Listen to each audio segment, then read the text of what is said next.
afternoon. I'd like to thank the Future Fund Board of Governors for waiving the rules to allow delegations today. I'm grateful for the opportunity to speak with you all today. We're here to talk about the future, but I'd just like to start with some words from the past. I grew up in Hamilton on a small street on the south side of York Street. My family still lives in the same house, on the same street, in the same neighborhood. My parents have called this neighborhood home for 70 years. 3 generations of hot-headed, working-class jelly men and strong McCabe women settled here and raised their families. My parents worked hard to raise me and my brother. I was born in the midst of the 1982 recession, just as my father was being laid off from his job. My parents worked their whole lives, as hard as they could, to do the right thing, to raise children and raise their children well. They paid their taxes, they bought our house in 1963, and through thick and thin, they made it work, and they did their part, and I love them dearly for it. We found out last week that we've been living just blocks from a toxic waste dump for the last 15 years.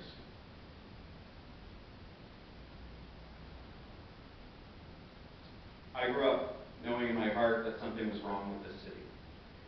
The downtown I grew up in was falling apart. Many people who had the money to do so moved away from downtown. The stores left. The people left. This thing's not working. Down button? Oh, I see.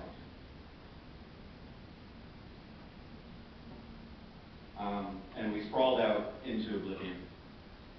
But some of the people stayed behind to live their lives.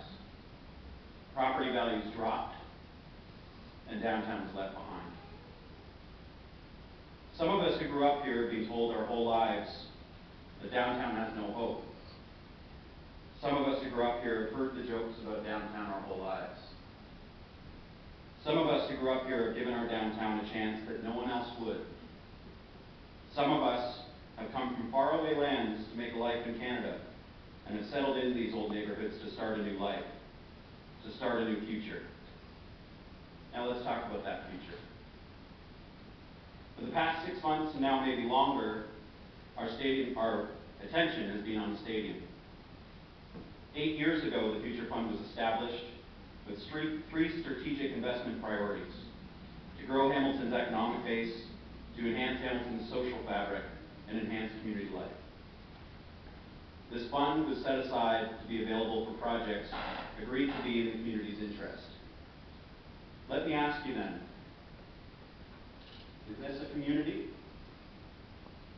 Is this a community? Is this a community? Is this a neighborhood? Is this a neighborhood?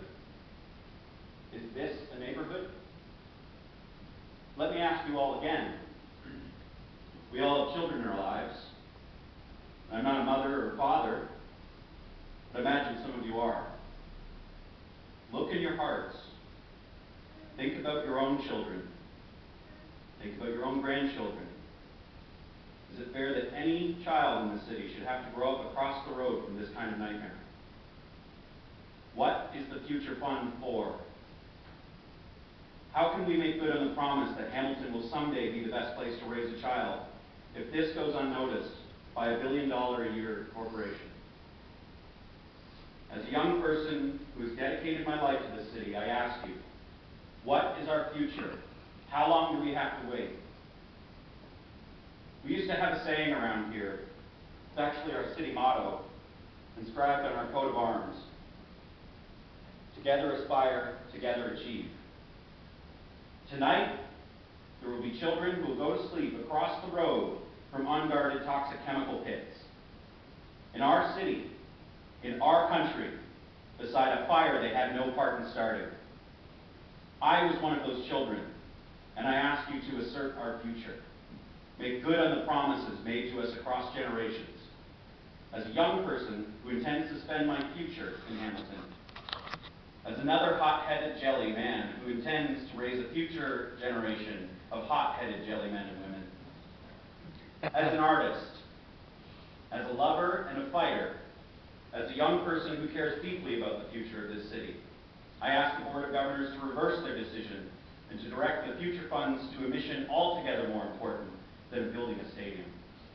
These problems are complex and issues will take years to unravel, but the future fund must be guarded closely from those who would spend it on a millionaire and his team, all for a gain.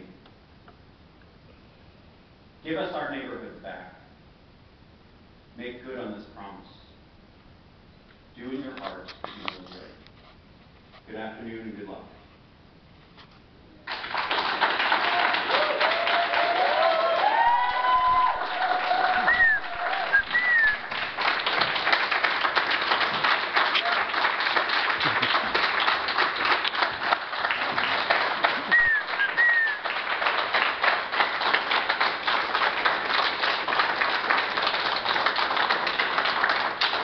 Bravo.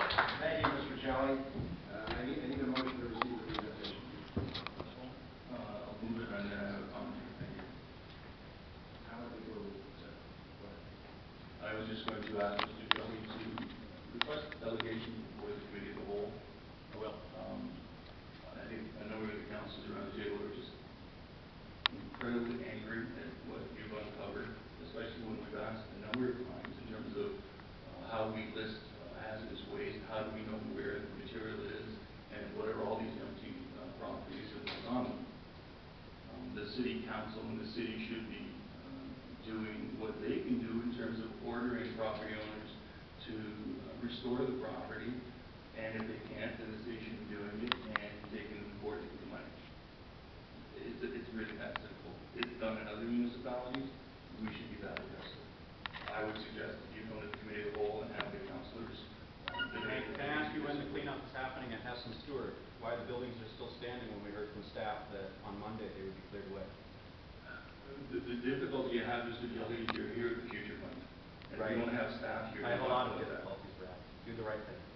Well, anyway, Okay, my suggestion is you come before the committee of the whole, and then we can ask staff why that hasn't happened. Thank you. Okay, vote on accepting the